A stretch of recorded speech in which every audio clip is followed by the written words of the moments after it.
네, 잘 지냈습니까? 예. 이제 봄이 왔습니다. 이제 안녕한 봄이 왔어요. 어제가 춘분 아셨어요? 몰랐죠? 얼마나 세상이 빨리 가는지 그냥 순식간에 그냥 입춘이고 춘분이고 지금 벌써 아직 날씨가 추운데 그죠? 금방 춘분이 왔어요. 얼마 전에도 꽃샘추위 때문에 막 추웠는데 따뜻한 오늘부터 이제 따뜻한 날이 시작됩니다. 춘분은 이제 낮과 밤이 길이가 똑같아진답니다. 그래서 오늘부터는 이제 낮이 길어지는 그런 날입니다. 이럴 때에서 이제 따뜻해지니까 이제 우리가 뭘 해야겠습니까? 그리고 미소만 딱 지으시지? 따뜻해졌으니까 항상 제가 하는 말이지만 열심히 기도를 해야 됩니다. 그죠? 오늘은 이제 원래 이제 2월 달에 우리가 지금은 윤달이잖아요. 그죠? 윤달인데 윤 2월 달이죠. 그 2월 달 전에 이제 부처님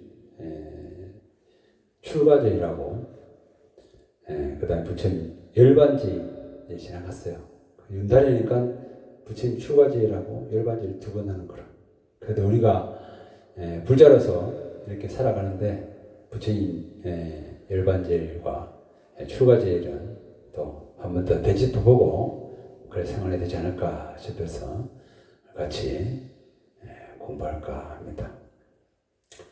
오늘은 이제 그 농부들이 농사 일을 하면서 지은 농가 올병가라는 그 책을 보면 산비둘기 소리 나니 버드나무 빛이 새로워라 보섭쟁기 차려놓고 농가밭을 갈리라 기름진 밭가라서 봄 보리를 많이 심고 목화밭 다시 가라 적당한 때 기다리소 하면서 농사 지으면서 노래를 엎었답니다. 요즘 농사를 안 지니까 그죠? 이 농사 짓는 것도 참 정서적으로 좋은데 요즘에는 다 시장에 가면 다 살 수 있죠. 지금이 낫습니까? 옛날에 농사 지을 때가 낫습니까? 지금이 더 좋아요. 농사 지을 때 너무 고생하시는 거 그죠? 고생하면 진짜 지금이 날 거야. 농사 안 졌어요? 도심지에 사셨다고 나 농사 안 졌구나. 그래도 이제 항상 그 시골에서 우리 자연과 함께 하던 그 정서 있잖아요. 우리가 오늘 우리 보사님들이 이렇게 산사를 온 것은 자연의 정서를 또 좀 느끼고 싶고 잠시 또 자연의 소리를 듣고 싶고 또 그런 마음도 있잖아요. 그래서 농사하면 힘든데 그 옛날 어릴 때 농사 짓던 그 마음이 생각나는 것 같아요. 그래서 우리 부처님 출가제일은 이렇게 봄에 우리 18일과 열반제는 2월 15일이에요. 그래서 부처님들 좀 알고 있어야 되니까 우리가 이제 좀 있으면 이제 석가탄신일 그죠? 부처님 태어나신 탄생하고 그 다음에 얼마 전에 또 12월 8일 겨울에 한겨울에 별빛을 보고 깨달으신 성도제일이 지나갔잖아요. 그래서 우리가 한 번 더 부처님의 출가에 대해서 같이 이야기를 좀 할까 합니다. 부처님이 29살에 출가해서 35세 때 깨달았죠. 깨달고 나서 이제 해탈을 하려고 그랬어. 근데 이제 천신이 나타나가지고 부처님도 생사보에 괴로워서 출가를 하셔서 깨달음을 얻었는데 지금도 태어나고 죽는 데 대한 고통스러워하는 사람들을 위해서 우리가 중생이 많습니다. 그렇게 천신이 이야기해요. 그래서 부처님이 열반에 드시지 않고 바로 중생 보호를 하시죠. 그래서 45년 동안 포교를 하십니다. 그래서 45년 동안 우리가 알고 있는 팔만대장경 그죠? 그렇게 말씀을 쭉 하시면서 이러이러하다 하면서 이제 포기를 하셨죠. 부처님이 출가 전에는 아주 왕자로 태어나서 잘 살았는데 동문을 가니까 노인이 보이죠. 동쪽으로 나가니까. 아, 왜 사람은 늙는가? 그 다음에 남쪽으로 가니까 병 들어가지고 죽어가는 사람을 본 거죠. 왜 사람은 병이 드는가? 그 다음에 이제 서문으로 가니까 장례하는 걸 보죠. 왜 사람은 죽는가? 그래서 북쪽문으로 가니까 바라문이 있죠. 사문이 수행하는 걸 봐요. 그래서 저분은 뭐 하는 분인가 하니까 번뇌를 끊을 수 있는 길을 알고 있는 분이다. 그래서 부처님께서 이 사원유관을 통해서 출근을 하게 돼요. 우리 저쪽에도 뒤에 있죠. 저기 열관 있고 이쪽에 저기 저 병 넣은 사람 누워있죠. 저 봐봐. 그죠? 노인 늙어가지고 병 들어 있는 사람 봅니다. 그래서 이제 사람은 태어나면 누구나 죽는데 그러면 어떻게 사는 것이 진정한 삶인가? 그럼 이런 생사에 대한 고통을 어떻게 하면 끊을 수 있는가? 그게 대한 의문이 생겨서 출가를 하시죠. 그래서 옛날에 불교 설화 중에 세 사람의 천사라는 이야기가 있어요. 그래서 생전에 나쁜 일을 많이 하다가 죽었는데 지옥에 떨어졌겠죠. 나쁜 일 많이 해서. 지옥에 떨어져가지고 염라대왕 앞에 갔어요. 그래서 염라대왕이 물었어요. 아니 너는 어떻게 살았길래 이렇게 지옥에 갔느냐? 네가 살아있을 때 3명의 천사를 못 만나냐? 이렇게 물어요. 그러니까 아이고 내가 그런 훌륭한 사람을 만났으면 지옥에 없겠습니까? 그러니까 부처님이 얘기를 하죠. 네가 세상에 살면서 주름이 많고 허리가 구부러지고 기운 없이 말씨도 느리고 이러는 사람을 못 봤냐? 그러니까 아유 그런 노인은 제가 살면서 많이 봤죠. 그것이 늙어가는 사람을 나는 언젠가는 저렇게 늙을 테니 서둘러서 선행을 쌓이겠구나 이런 생각을 안 했냐? 그렇게 해요. 그래서 그분이 바로 첫 번째 천사니라. 그래서 늙고 병들기 전에 착한 일을 많이 해라 그 말이죠. 늙고 병들기 전에 착한 일을 많이 해라. 두 번째는 네가 세상에 살면서 몸이 아파서 병원에 누워있고 힘들어하는 사람을 못 봤느냐? 아유 그런 사람은 많이 봤습니다. 그래요. 그 천사를 만나고서 언젠가는 나도 병들게 된다는 것을 생각하지도 못하고 욕심을 내고 화를 내고 그 어리석음을 지은지를 너는 모르겠느냐? 우리가 병드는 것은 그렇잖아요. 욕심 많아갖고 화가 막 차면 계속 아파. 그 얘기 하신 것 같아요. 그분이 또 두 번째 천사니라. 세 번째는 목숨이 끓여서 무덤이나 관 속에 들어간 사람을 못 봤느냐? 봤습니다. 얼마든지 봤습니다. 그 사람은 스스로 돌아보지 않고 반성하지 않고 게을렀기 때문에 그 업이 다해서 인과응고로 죽은 것이다. 그래서 그건 세 번째 천사니라 이렇게 얘기했어요. 그래서 이미 세상에 우리는 살면서도 그죠? 늙은 사람, 그 다음에 병든 사람, 죽어가는 사람을 보고 산다 이 말이에요. 그 사람들 보면서 내가 반성을 해야 되는데 자기를 돌아봐야 되는데 안 돌아보고 자기 욕심껏 막 살았기 때문에 지옥에 떨어진 거죠. 그래서 다른 말로 하면 그분이 또 천사다 그 말인 거죠. 그런 얘기가 나와요. 그래서 우리는 살면서도 이렇게 태어나고 병들고 죽는 사람을 보는데 정말 내 자신을 돌아보고 반성하고 참여하는 그런 마음을 내지를 못하는 거죠.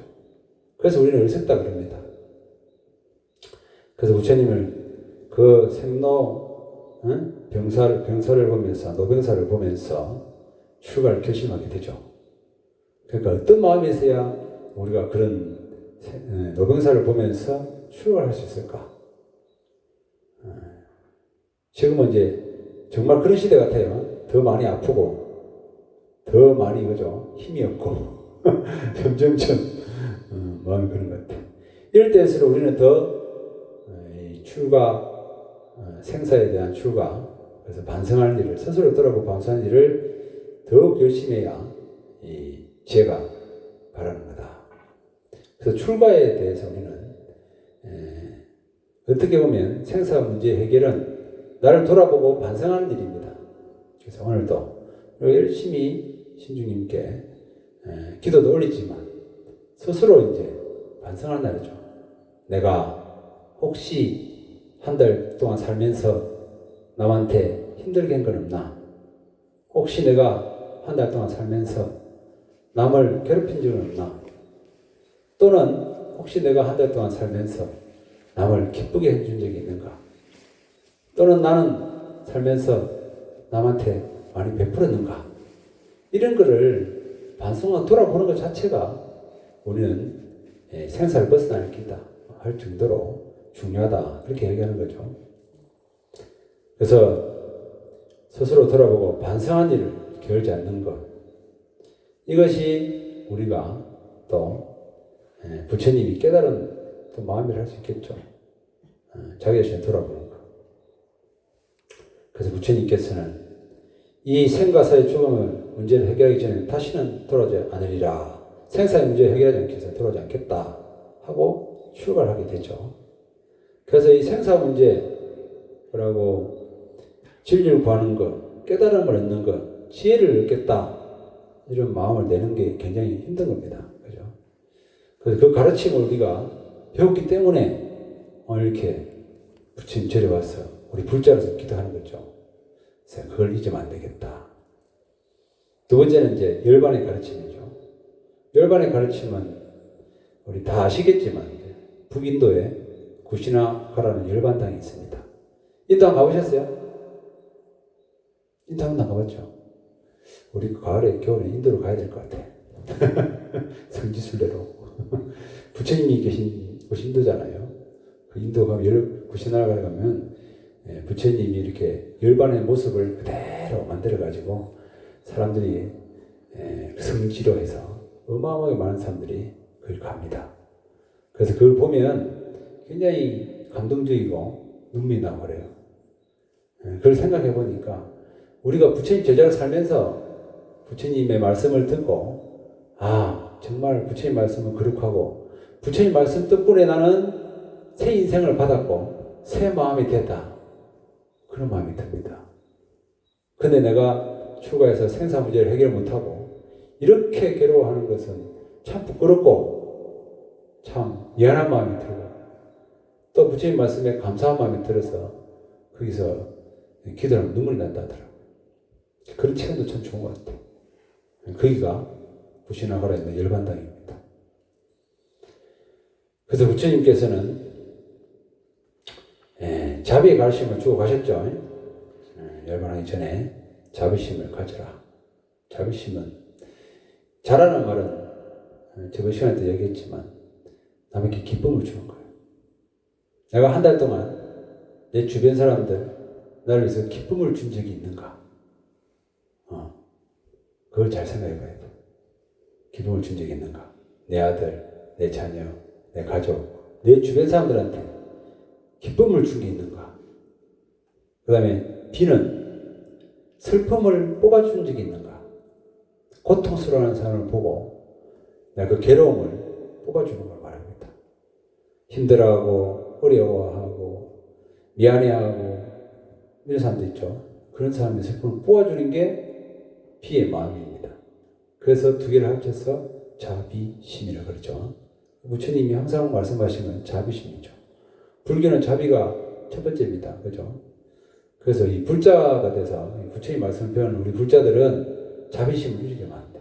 그래서 언제 어디서나 항상 남에게 기쁨을 주고 항상 남의 슬픔을 뽑아주는 그런 게 이제 자비심이죠. 잘 안 되지만 우리는 열심히 노력을 해야 됩니다. 그죠? 그래서 부처님께서 자부심을 말씀하시고 이제 열반에 드시면서 마지막으로 하시죠. 비구들이여 스스로 등불을 삼고 스스로 의지할 곳을 삼아라. 다른 사람에게 의지해서는 안 된다. 법을 등불로 삼고 법을 의지할 것을 삼아라. 다른 것에 의지해서는 안 된다. 비구들이여 모든 것은 변한다. 게으름 없이 꾸준히 정진하라. 마지막에 이 말씀을 하시고 열반에 드세요. 법을 등불로 삼고 법을 의지해서 삼아라. 그러죠. 부처님 가르침이 법입니다. 오늘 이렇게 부처님 말씀을 우리가 듣잖아요. 듣고 거기에 의지해서 그렇게 살아라. 옆에 어떤 보살이 저 절이 좋더라, 이 절이 좋더라, 저 절에 과일이 맛있더라, 여기가 나 좋더라, 뭐 법당이 좋더라, 나쁘더라, 이런 데 의지하지 말고, 그죠? 어떤 스님이 기도를 잘하더라, 못하더라, 이런 데 의지하지 말고, 부처님 가르침에 의지해라, 이 말입니다. 아시겠죠? 이거 정확하게 알아야 되기 때문에 오늘 가르쳐 주려고. 어제 밤에 열심히 공부했네. 그래서, 어떻게 하면 우리 불자님들이 좀 더 부처님 말씀을 잘 듣고 기도할 수 있을까? 그래서 제가 이제 주말마다 건강경을 읽고 있어요. 저 스스로도, 그죠? 덕불을 삼고, 법을 삼고, 부처님 말씀이 있으니까, 겨루지 말고 열심히 해야겠다. 그런 거 하나 가지고 있으니까 좀 당당해지고 좀 든든해질 것 같아요. 그리고 우리 보살님들도 뭔가를 하나 가지고, 그죠? 부처님 경전, 또 제대로 공부한 정법을 제대로 만나야 됩니다. 우리가 얼마나 많은 지금 세상에 사회비도 많고, 뭐 JMS, 뭐 신천지 뭐 하면서 좀 시끄럽잖아요. 근데 불교에서도 그런 분들이 많아. 비슷한 그런 종교를 가지고 우리 보살님들한테 하는 경우가 많더라고. 뭐 조금 더 뭐 제사를 싸게 해주겠다, 기도를 싸게 해주겠다, 뭐 하면은 선물 주겠다. 그럼 그거 속아가지고 그냥 거기다 기도를 다 올리는 거예요. 그래서 이것도 정말 복을 많이 지어야 좋은 도반을 만나고 좋은 법을 만나고 좋은 스승을 만납니다. 그렇게 하려면은 내 스스로 나오죠. 스스로 등불을 삼고 스스로 의지해라 이 말이죠. 그러니까 부처님 말씀을 듣고 열심히 부처님 말씀에 대한 실천을 하면서 스스로가 자꾸 느끼게 되는 거예요. 그러면 이제 저기에 가면은 바른 말을 하는 건지 나를 유혹하는 건지, 그죠? 정확하게 알 수 있겠죠. 얼마나 많아요 요즘에 막 사회비가 많으니까. 그래서 정법 만나기도 쉽지 않습니다. 그래서 부처님께서 마지막에 혹시 그런 사람들을 위해서 법의 등불을 삼고 법에 의지해라 그렇게 하죠. 그렇게 해서 열반에 드십니다. 우리는 살면서 이런 부처님 말씀에 대한 공부를 안 하고 항상 내 것도 아닌 것에 욕심을 내고 내 것도 아닌 것에 분노를 내고 내 것도 아닌 것에 항상 옳고 그름을 판단하죠. 그래서 내 것이 아니다. 내 것이다 하는 순간부터 이제 자꾸 괴로워지죠. 자신의 마음을 도둑 맞는 것이 가장 무서운 것인 줄 알아서 마음을 잘 지키고 닦아야 됩니다. 그러려면 실천을 해야 되겠죠. 그래서 부처님께서 출가제일 때 출가에 대한 고민과 열반제일 때 우리가 법에 의지해라 해서 우리 보살들 어떤 기도를 해야 되나 실천해야 되겠죠. 어떤 스님이 물었어요. 스님 어디로 향하나 부처님 세계로 통하는 문이 열려있고 큰 길이 열반의 문 앞까지 곱게 뚫려있다고 하셨습니다. 그러면 어디서부터 시작해야 됩니까? 부처님 말씀. 스님은 이제 지팡이로 제자 앞에서 줄을 딱 끄면서 바로 여기서부터 시작해라 했습니다. 오늘 이제 법문을 들으면 오늘부터 뭔가를 시작해야 되는 거예요. 그래서 한 달이라도 다음 전까지 딱 우리가, 그죠? 뭔가 작은 실천이라도 하면 좋아요. 제일 좋은 수행이 뭐냐? 오늘 내가 얘기할 건데, 참회법입니다.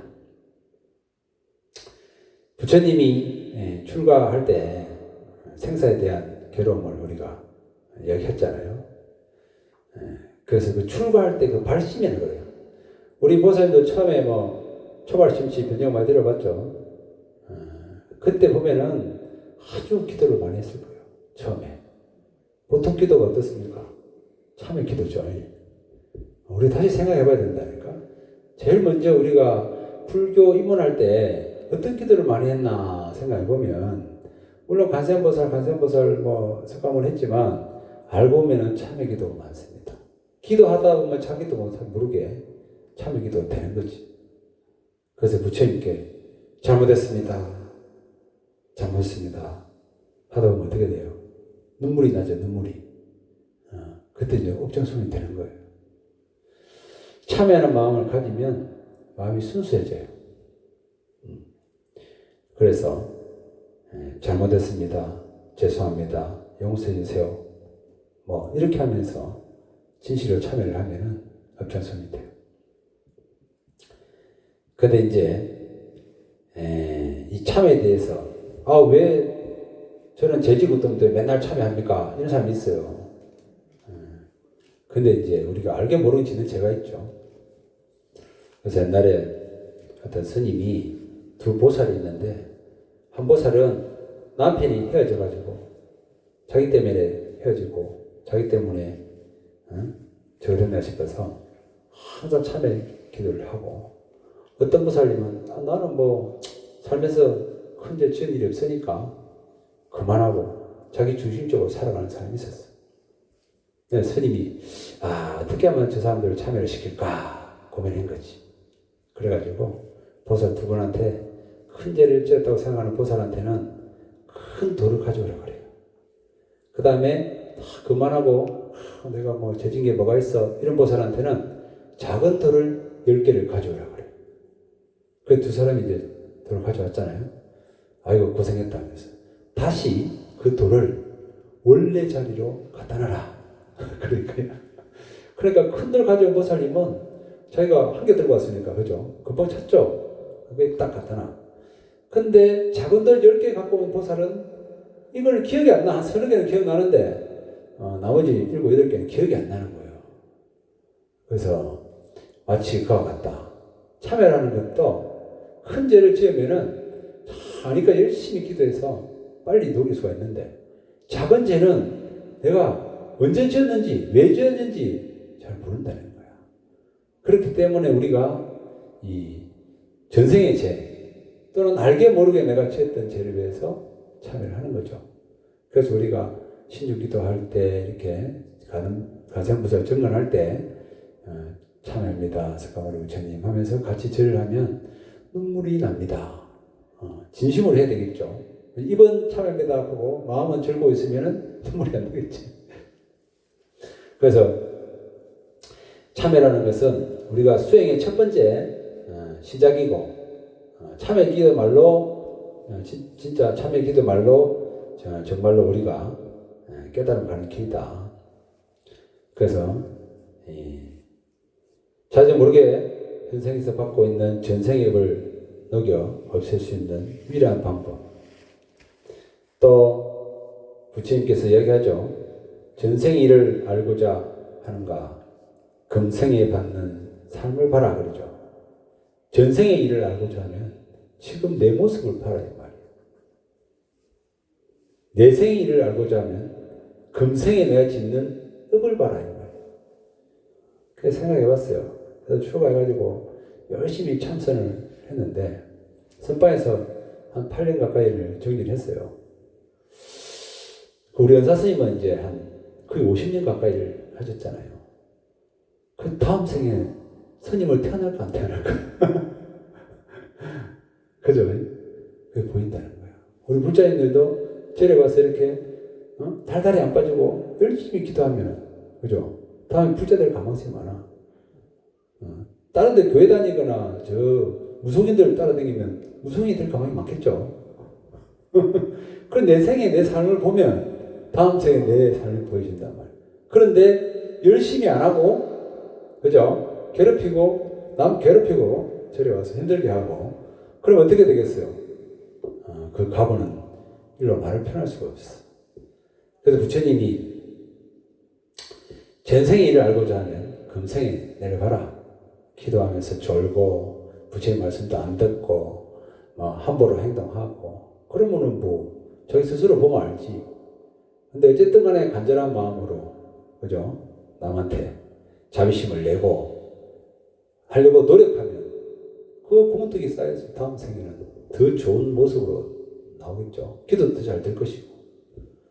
근데 이제 내 생을 딱 보면 전생에 또 내 업이 돼, 이 말이에요.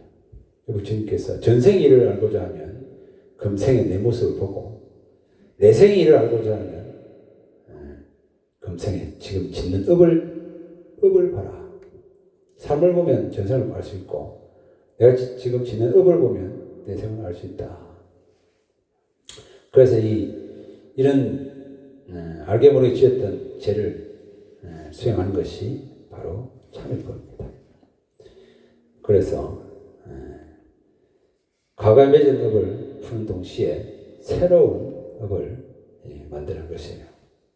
그래서 아주 겸손한 마음으로 스스로 참여하고, 그 다음에 인가의 법칙, 그죠? 이게 전생의 일을, 내생의 일을 바라 했잖아요. 이거는 인가라 그러거든. 인가가 바로, 그래서 민가에 대한 믿음도 굉장히 중요합니다. 내가 한때 누구한테 욕을 들어먹었으면, 내가 누구한테 욕을 했기 때문에 욕을 들어먹는 거거든. 그것이 꼭 말로 안 해도 생각으로 또는 행동으로 남한테 피해를 줬기 때문에 내가 받는다. 이게 인가법이죠. 그러니까 참여하면 다 녹아내려요. 그래서 우리는 참여하는 마음으로 지연대로 받겠다는 마음 없이 행하는 그런 정진을 해야 됩니다. 그런데 이제 진참여가 되지 않고 제대로 된 정진을 하지 않으면 마치 모래에 짓는 집과 같아요. 부처님 출가와 생사에 고통 벗어나고, 부처님 법에 의지해서 우리가 부처님 가르치는 대로 참여하고 정진하고 인가를 아는 것, 이걸 진실있게 믿고 해야 되는데, 믿지 않고 잘못된 견해나 잘못된 저걸 하게 되면 절에 다녀도, 그죠? 마치 모래 위에 집을 짓는 것 같이 아무 공덕이 없다. 그렇습니다. 그래서 진실된 마음으로, 간절한 마음으로 참여하고 인가를 믿으면 그때 우리는 진정한 부처님 말씀하신 자비심이 나옵니다. 자비심. 그래서 자신이 심은 인연은 우편 배달부보다 더 정확하게 가가 되어서 본인에게 배달된다 합니다. 그래서 내가 어떤 인연을 우편 배달부한테 줬는지 잘 확인하고, 중간에 요즘에는 좀 잘못되고 오기도 하던데 그래도 충분 돌아온다. 그걸 믿고 그 믿음으로 해서 선을 쌓고 공덕을 지어서 또 한 달 동안 열심히 정진하시기 바라겠습니다. 마치겠습니다.